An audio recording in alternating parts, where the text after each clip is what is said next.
Hi guys, welcome back to my channel. I've missed you guys so much, and I'm so sorry for my absence. I just thought that I would give you guys a video on what it's like to be engaged, and just to hear it from someone who has been engaged for 7 months, and what that means, what that feels like, things that they don't tell you about this engagement process. I'm gonna give you guys some insight on what that process has been like, so stay tuned. Okay, so first things first, I just want to give all glory and honor to God that I'm able to do this in my new office. I wish when it's all done, I'm gonna give y'all a little office tour or whatever, but God is so good and faithful. I'm so blessed and highly favored. Like, thank you, Lord. So what this engagement process has been like, let me keep it all the way real with y'all. Like, it's different. Like, y'all, they don't tell y'all. Okay, so this journey has been very like eye-opening. Like, it's so awkward and weird, y'all, because you're in between that stage of legit singleness and married. Even though I am a strong believer that if you're not married, you're single, right? When you go fill out a form, they don't ask if you're in a relationship, if you got a boyfriend, if you got a fiance. They ask if you're single or you're married. So that's one thing, knowing that you're single. So being single comes with many things, right? But people will start hitting you with things as if you're like married, but you're like, I'm single.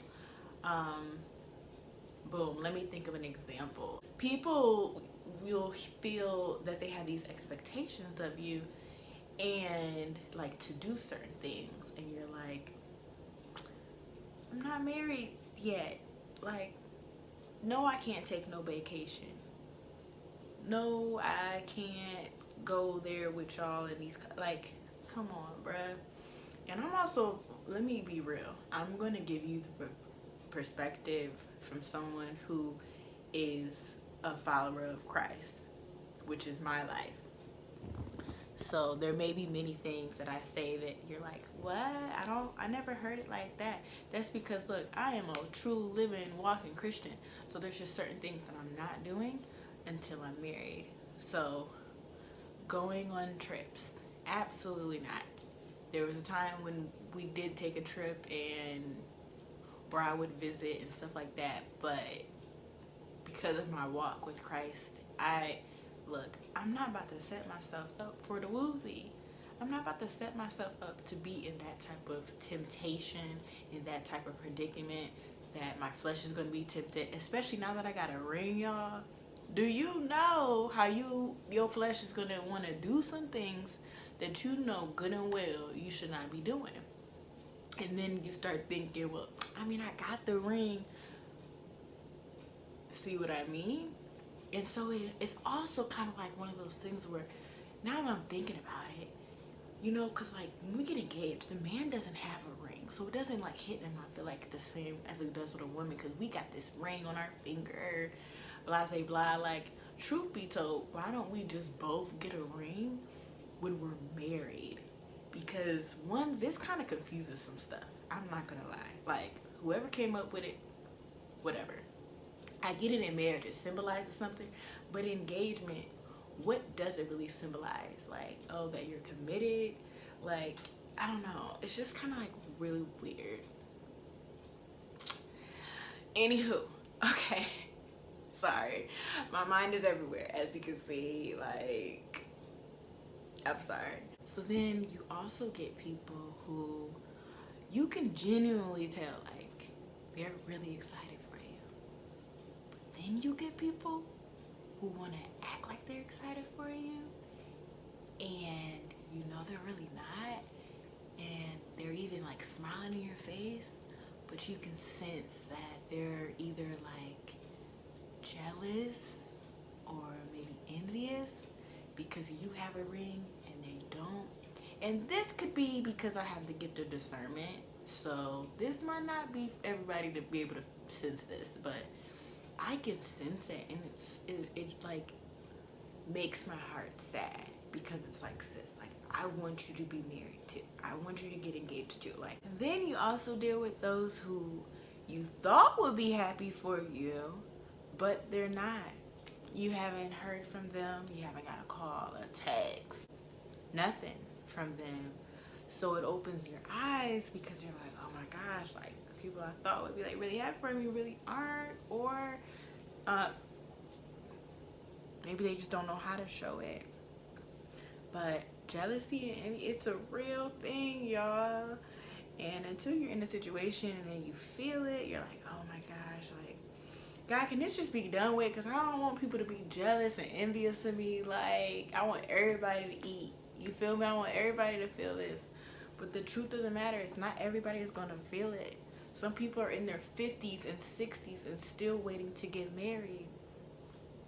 So put that into perspective, and it humbles you, because you're like, oh my gosh, God has put me in a position that some women have never felt, and that some women are never going to feel.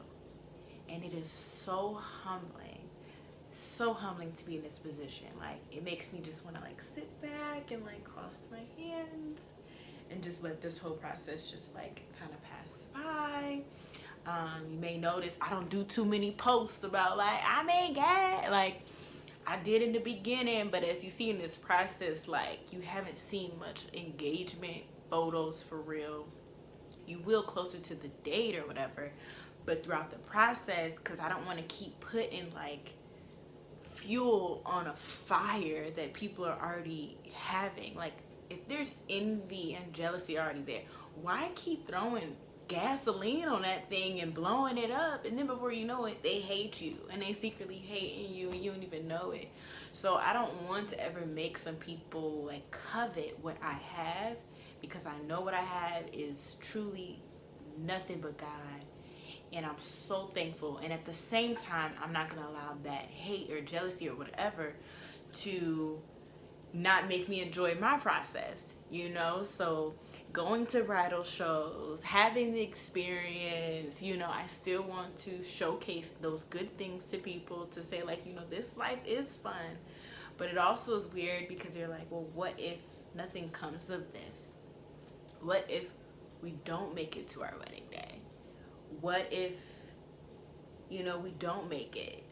So then it's like, don't be jealous, because you don't know what that person is going through behind the scenes. You don't know that they're over there contemplating every night, like, well, should we really go through with this?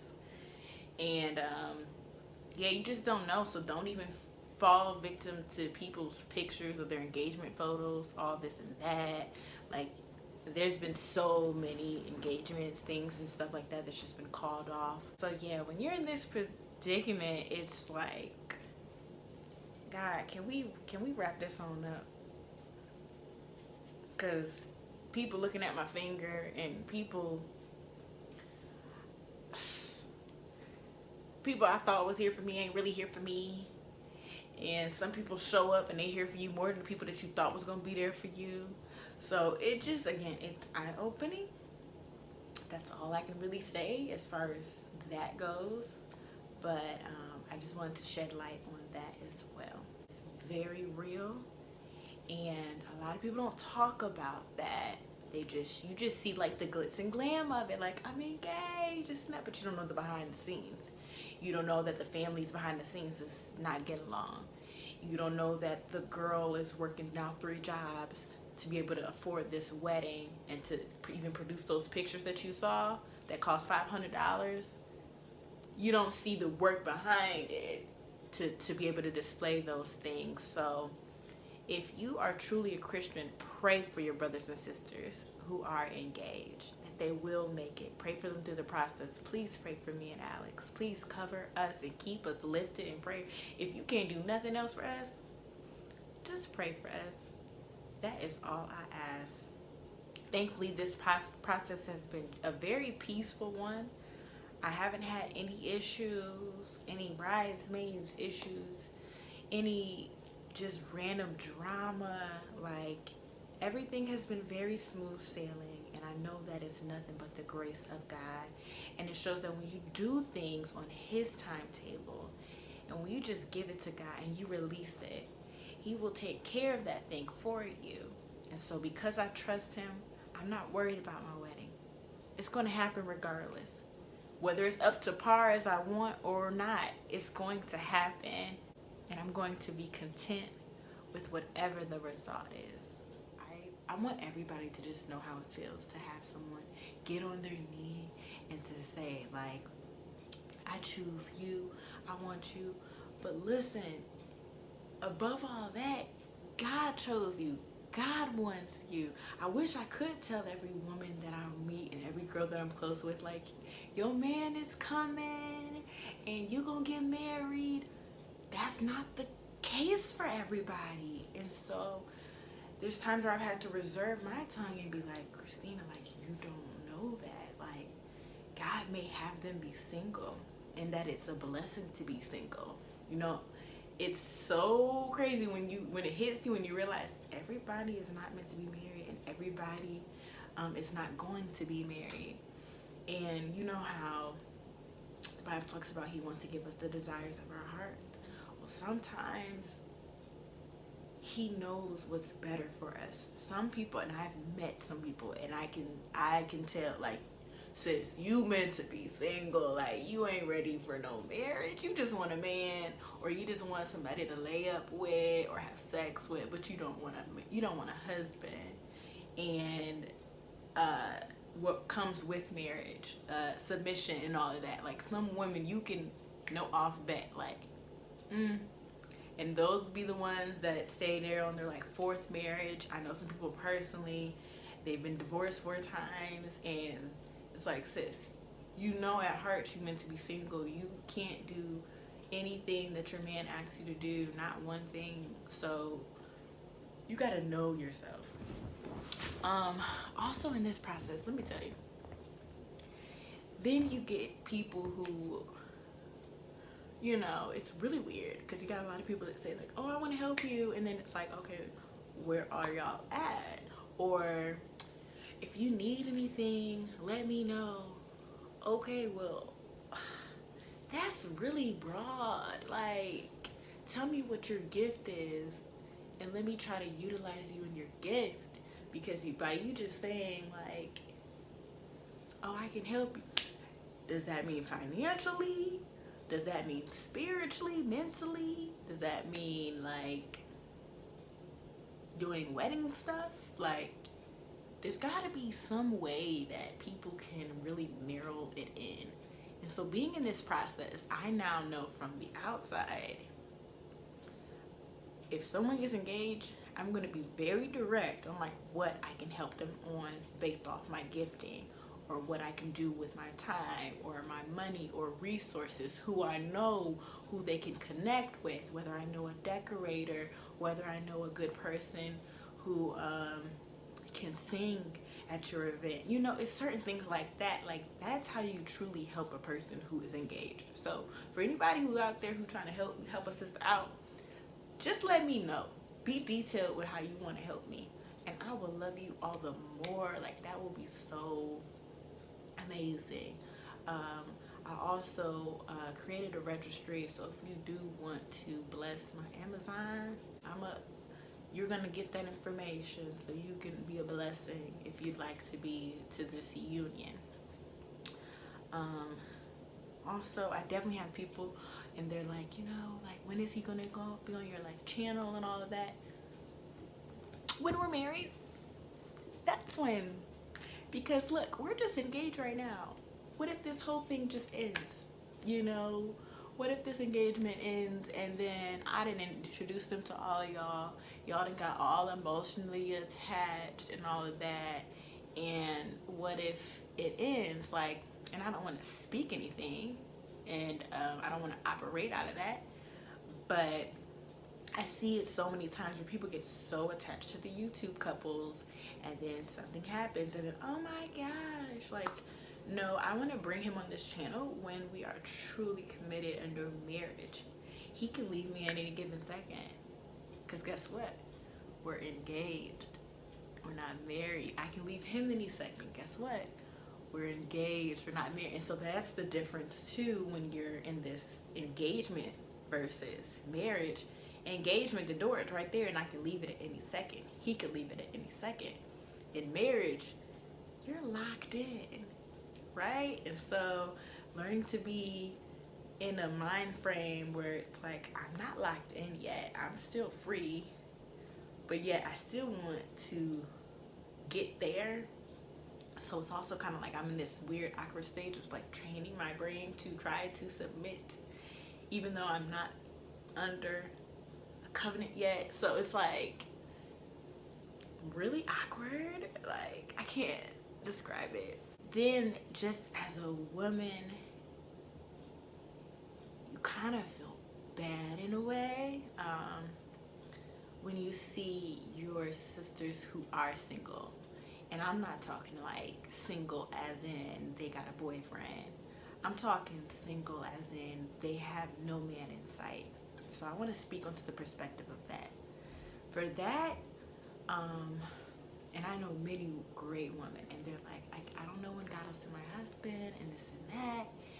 And as an engaged woman, like, let me tell you, enjoy your singleness.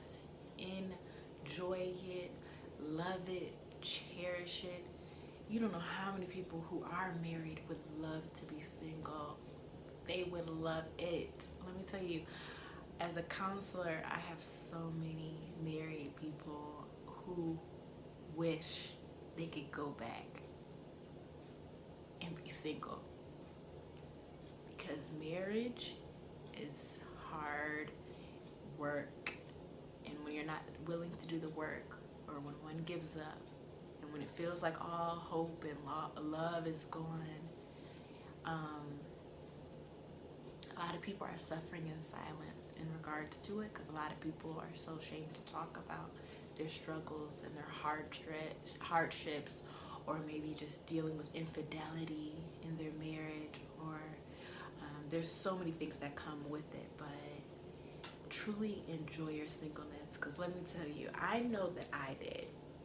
I remember when I got out of a relationship, I told God, you know what? And this was a long relationship. I was in this relationship for like over 2.5 years, and I was just like, God, like, I'm making you back a priority in my life. Like, I got to keep you first.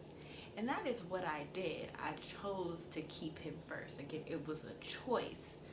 And I was just like, I'm giving you 2 years. Like, Chrissy's going under construction for 2 years because I just got to get back to me. I need to know who you created me to be. And I just want to fall so deeply in love with you that I don't care about whether I have a man or not. And when I tell you that is exactly what happened in those 2 years, I could care less if I had a man or not. Like, I fell so in love with Jesus. I remember telling Jesus, I was just like, I just love you so much. Like, I don't need anybody else. I don't need a man. Like, if you were to take my life, I would be so content with the life you gave me. Although I never experienced being a wife, although I never experienced being a mother, like, you are all that I need, and I'm so content that, like, this is amazing. And I remember even being like, I could be a nun for real, like, just loving and worshiping you for the rest of my life. And to this day, I still feel that way. Like, if anything was to go down, like, to where this ring has to come off for whatever reason, like, I know I would be still so content. Like, I swear, like, if this doesn't work out, I'm gonna be living the life like a nun. Like, I already have a very, in a way, boring life. Like, for me, it's home, work, church. That's my life already. Like, I don't go out. If people are trying to hang out, they come to me, or we might grab a bite to eat or something. But other than that, it is home, work, church. So my life is already dedicated to Christ. I'm a millennial and I'm a minister. Like, I don't want anything else but God. And so I want you to get to a point in your singleness to where all you want is God. Just more of him, growing in him, loving him, getting so close to him, so intimate that no matter what, you're good. That's the goal. That is what you want to get to. And I accomplished that.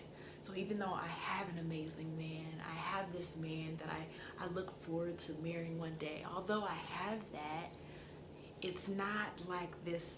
Most people tend to make this big deal out of it, but to me it's like, okay, it's a blessing, I have it, but he don't compare nothing to Jesus. So what I'm trying to tell you is that if you got Jesus, like if Jesus is your Lord and your Savior, can't nothing compare. You're truly not missing out on anything.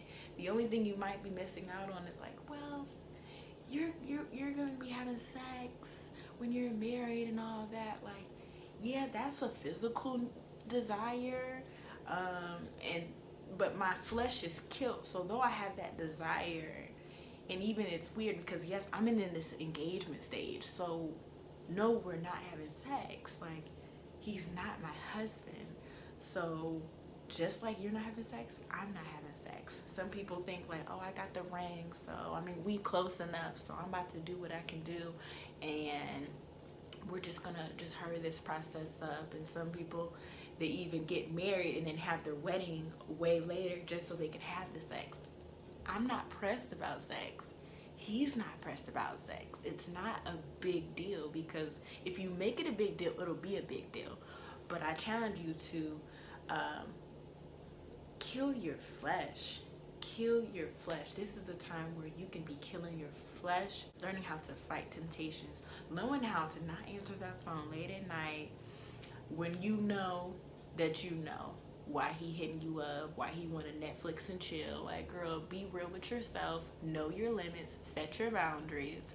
I know that me and Alex, we can't be in the same bed, like sleeping at night. I gotta be over here, he gotta be over there. I got you in that room, I'm in that room. Because we're in a long distance relationship, when he does come, he tends to come to my house. I live with my parents, so ain't no funny business happening. We usually just put him downstairs in the basement, and I have my room upstairs. And at a certain time, we know how to split. Because if it's getting too late, okay, I'm gonna get tired, we're gonna end up sleeping together, and I don't want that. So you have to know yourself. And so there has been times where we did fall asleep together, and by the grace of God, nothing happened. It was just simple mistake or whatever. But you have to know that I have to set these boundaries. And in the engagement phase, you learn that there's still so many boundaries that you have to set to just make sure that you are sanctified in yourself, you're remaining holy, and that you're not a wife yet. So there's times where I want to act as a wife, and I'm like, I'm not a wife yet.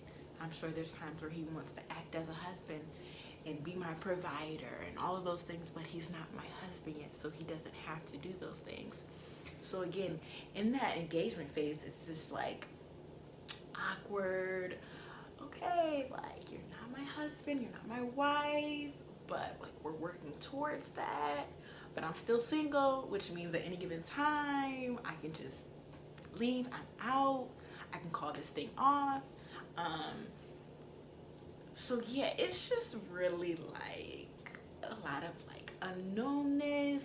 And then you're also thinking like, there's this kind of anxiety that comes with it as far as your wedding. So when I tell you every day, I pray for my family, I pray for all my loved ones, I pray for all our bridesmaids, our groomsmen, anybody involved in our wedding, praying over them, because I know that the enemy can attack at any given moment, or that death might try to come my way. And even though I know that's an everyday thing, but so I'm like making sure like these prayers are going out, because I want to have my dad walking down the aisle. I want to have my loved ones there for my wedding. I want to have all my siblings, his siblings, our aunts, our uncles. Like, we're all just so big on family. So, you know, there's anxiety that comes with it. Like, oh my gosh, what if? And you don't want to think that way, but you do think that way.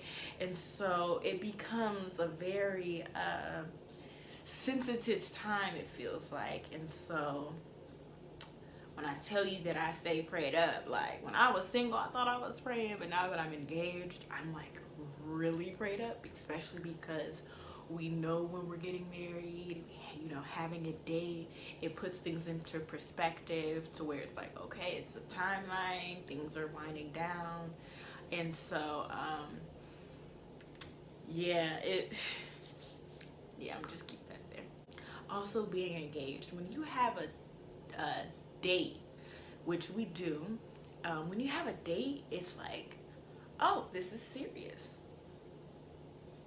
This is like tick-tock down to the, okay, I got 5 months, 6, 7, 8 months of complete singleness left. Like, because after this, like, this is it. Like, I'm about to really enter a holy covenant. Like, and because marriage is so serious, I don't know about you, but especially as a Christian, like, divorce is not an option, even though it happens, and sometimes it has to be an option, right? Like, there's some situations where God understands or whatever, but man, like, for us, I can't speak on everybody, but for me and Alex, like, we know, like, this is kind of like the end all be all. Like, this is the life thing. This ain't no, let's test it out for 2 months and then we'll see. Like, no, this is it. This is it. So we're both still, you can tell in our ways, we're still a little stubborn with our singleness and still saying stuff like, I don't know, I'm not Mrs. Woodard yet. Or he'll say, I don't know, you know, I'm not a husband. And I'll be like, you know, I'm not your wife yet, so I don't know. Like, it's just certain things we're still able to say because we're still putting into perspective for each other, like, hey, I'm still single. And so that is kind of just, it's just weird, but it's a reality. Another thing that was just so awkwardly weird is how many people ask you, when's the wedding? And you don't know. So imagine for my first 6 months not having a date. And literally almost every day someone asking you, when's the wedding?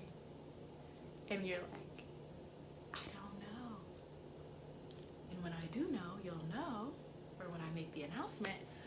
But know how that felt. So for me, that was very trying because for the first 6 months I had no date. And then of course you're feeling like, well, dang, like, is there ever going to be a date? At this point, you should have just waited to give me the ring if it was going to take this long. Like, my God, because I never wanted to have a long engagement. But it all worked out just because financial reasons, it needed to be longer anyway. I was thinking 1 month and God definitely pushed it to another month. So it worked out because I wasn't working at the time, didn't have any money to save. And if you have had a wedding before, or if you are currently engaged, you know exactly what I'm talking about. Like, it is so costly. A lot of people push their weddings. I know people who've pushed theirs 3 different times just because of financial reasons. So it gets serious real quick. So if anything, if you want to be a blessing to somebody who is engaged, bless them financially, because there are so many things that they have to pay for. And if you're anything like me and Alex, we're paying for this thing by ourselves. There are some things that people are going to help us out with, but the majority of it, we're footing the bill. So that means picking up extra shifts, working extra jobs to make this day special, to be able to feed all our loved ones. We're not going to be able to have everybody at our reception. That's something that we had to decide. But it is very costly. So if you want to be a blessing, help people out that way. Also, don't be offended when those who are engaged can't make certain things.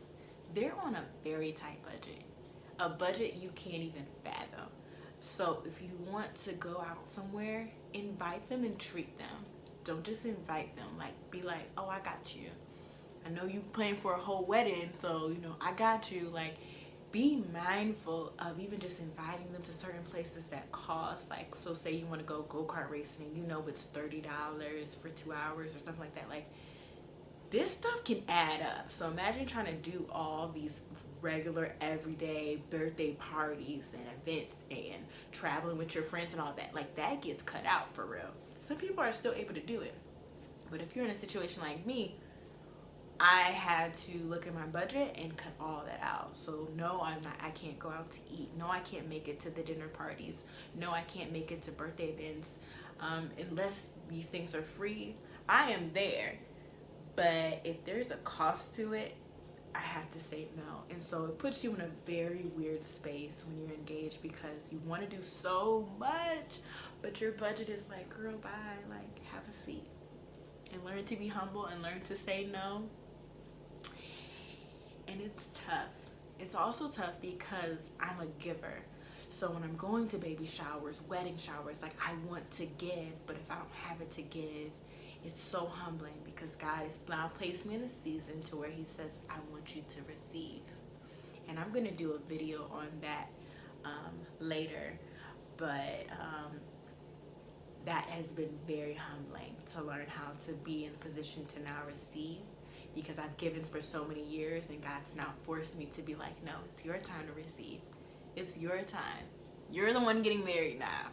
Not your sister, not your cousin, not your coworker. You are. So it's your time. And I'm like, oh my gosh, it's me. So as an engaged person, it feels weird, because you're like, oh, it's my turn? Like, I'm used to doing all the decorating. Like, you mean I don't have to come early to set up and clean up after? I'm the one where there's people doing that for me now? Oh, what is this? Like, it's so awkward, especially when you're a giver. And there's been many times I cried about it, because I'm like, God, like, I'm used to doing that. And he's like, I get that, daughter, but sit down and receive. You reap what you sow. This is what my scriptures say. You can't just be giving. You gotta receive. And so I'm receiving, and I'm learning to receive, and it's tough, guys. It's really tough, but